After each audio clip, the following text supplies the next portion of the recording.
dark clouds gather as the economic storm approaches.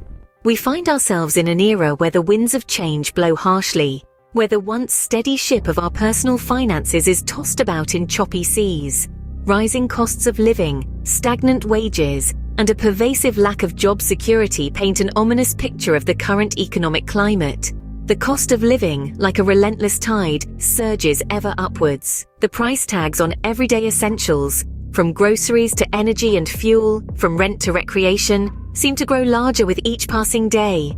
Yet wages, the sails that should propel us forward, remain stubbornly stagnant.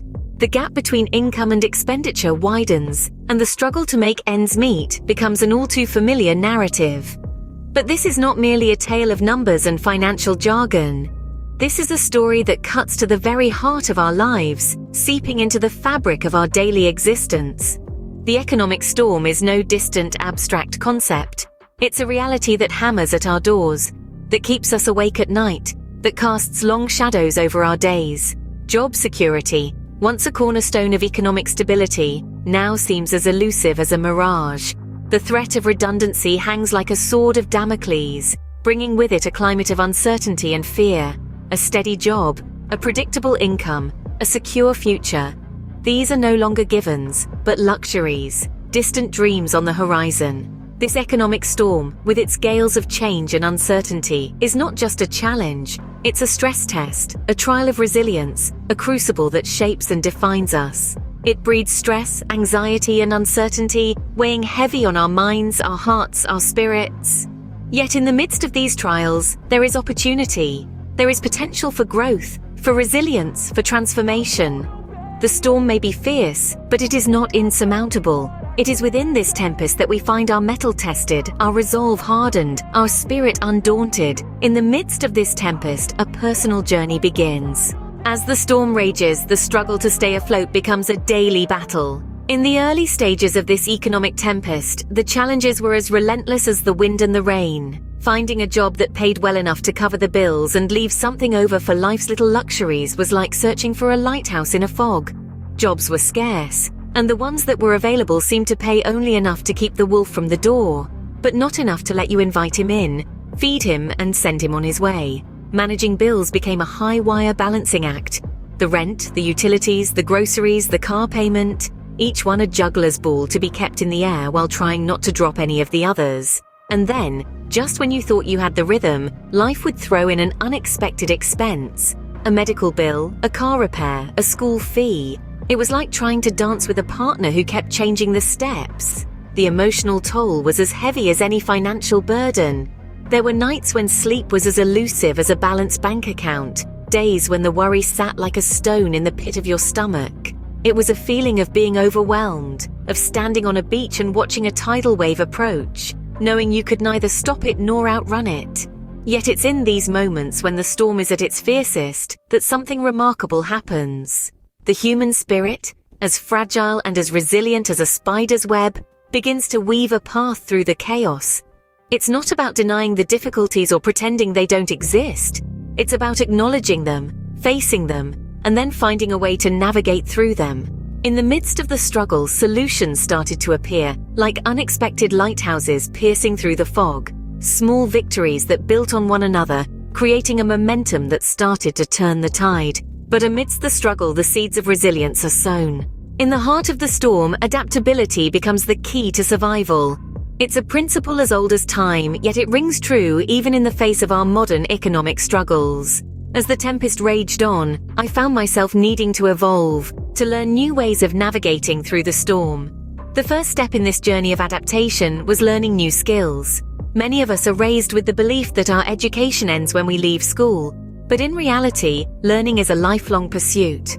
I took it upon myself to learn about economics, about the intricate systems that govern our financial world. I devoured books, attended seminars, and dove headfirst into online courses. The more I learned, the less intimidating the storm seemed. Next came the creative ways to save money. It's easy to fall into the trap of thinking that the only way to save is to cut out all enjoyment from life.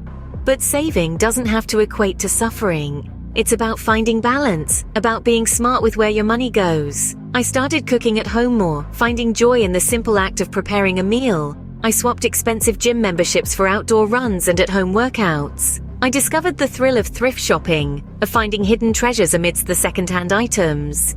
Seeking advice from financial experts became the third step. We often think we can weather the storm alone, but there's no shame in asking for help. I consulted with financial advisors, learned from their wisdom, and applied their advice to my own situation. They helped me see the bigger picture, to understand that every financial decision, no matter how small, can have a significant impact on my overall economic health.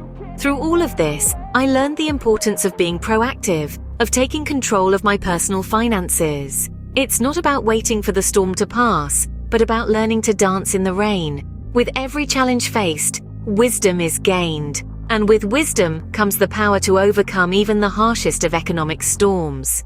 As the storm subsides, the fruits of resilience become evident. Over time, the tumultuous tempest of economic challenges began to yield. With the adaptations made, the horizon transformed into a promising dawn. The first beacon of this change was a newfound stability in my financial situation. It was no longer a ship amidst a storm, tossed by every wave. Instead, it became a sturdy vessel, capable of weathering the harshest of tides. The storm had not only tested its mettle, but also reinforced its structure. This financial stability was not simply about having a steady income or a substantial savings account. It was a holistic concept, rooted in a better understanding of personal finance. It was about knowing how to manage money, how to invest wisely, and how to plan for the future.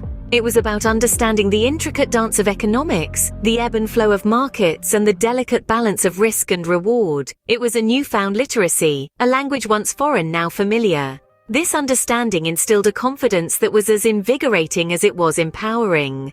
Economic challenges were no longer daunting specters, but puzzles waiting to be solved. They were opportunities for growth, tests of resourcefulness, and invitations to innovate. They were not walls, but stepping stones, not setbacks, but setups for comebacks. The sense of accomplishment was palpable, and the relief profound. It was not merely about surviving the storm, but thriving in its aftermath. It was about turning adversity into advantage, chaos into clarity, and uncertainty into understanding. It was about finding strength in struggle, wisdom in wounds, and resilience in resistance. The storm had been harsh, relentless, and unforgiving, but it had also been a teacher, a mentor, and a catalyst. It had demanded adaptation, fostered growth, and inspired transformation. It had stripped away the superfluous and revealed the essential. It had tested the limits and expanded the horizons. From the storm, a stronger, more resilient self emerges. Through the journey, I discovered that the storm was not an enemy to be vanquished, but a companion to be understood. Its lessons were hard-earned, but invaluable. Its challenges were harsh, but necessary. Its legacy was not destruction, but construction, the construction of a self capable of weathering any storm. In the aftermath of the storm, the lessons learned are invaluable. Our journey through the storm has not been an easy one, but it has been an educational one. We have been forced to navigate through choppy waters and found ourselves in the eye of the storm. But through it all, we have learned some key lessons that will not only help us weather future storms, but also emerge stronger on the other side. The first lesson is the importance of adaptability. In the face of adversity, we found that those who were able to adapt to the changing circumstances were the ones who fared best. This doesn't mean just reacting to change, but proactively anticipating it. By constantly reassessing our situation and making the necessary adjustments, we were able to navigate through the storm and come out stronger on the other side. The second lesson is the importance of continuous learning. The storm taught us that knowledge is power. The more we know, the better equipped we are to handle whatever life throws at us. This applies not only to understanding the economic landscape, but also to expanding our skills and capabilities. By continuously learning and growing, we can be better prepared for whatever future storms may come our way. The third lesson is the importance of taking control of our personal finances. During the storm, we realized that having a strong grasp of our financial situation was crucial. This doesn't just mean knowing how much money we have in the bank, but understanding where our money is going and how we can make it work for us. By taking control of our finances, we can ensure that we are in a strong position to face any future economic challenges. These lessons are not just about surviving the storm, but about thriving in the aftermath. They are about taking control of our destiny, and not letting external factors dictate our future. The storm may have passed, but its lessons remain, a beacon guiding the way through future economic challenges. Thanks for watching. Please like, comment or share this video and subscribe to this channel about personal finance and investing.